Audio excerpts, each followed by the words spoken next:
Denaturation of enzymes. Before we start, you should already know what enzymes actually are. Watch our video, What are enzymes? Each enzyme has conditions under which it functions best. In other words, the point at which the rate of reaction is at its highest. Amongst these conditions, the most well-known are temperature and pH. If these conditions vary from the optimal level for that enzyme, the enzyme can become denatured, and consequently the rate of reaction will decrease.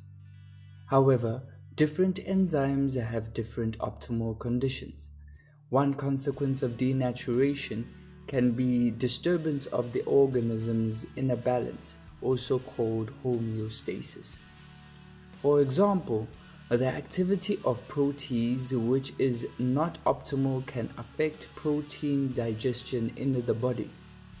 If we look in more detail, denaturation of enzymes and any other protein means that the shape of the enzyme has changed in some way, usually a permanent change. The activity of an enzyme depends heavily on its shape, particularly of the active site which binds the substrate or substrates. This change of structure means that the active site is not shaped for optimal rate of reaction. So for example, if the temperature of the environment is too high for the specific enzyme, it may become denatured. Typically, enzymes that operate in warm-blooded animals tend to have an optimal temperature of 37 degrees Celsius, which is body temperature. Then as the temperature rises above that, the rate of reaction rapidly falls because the active site has changed shape. Whereas enzymes in bacteria that live in the thermal vents have a much higher optimal temperature. Now here comes the chemistry behind this. When temperature increases, the individual amino acids that make up the enzyme vibrate at a higher frequency. This results in breaking of hydrogen bonds between amino acids and different parts of the protein chain, leading to a change of shape.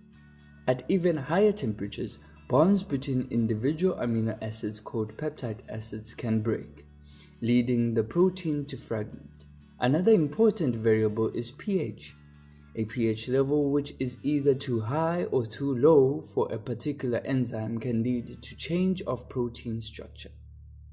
Different enzymes will have different optimal pHs. The optimal pH for an enzyme depends upon where it normally works. Pepsin works in the acidic stomach and so unsurprisingly has an optimum pH of 2. How does pH affect the active site of enzymes?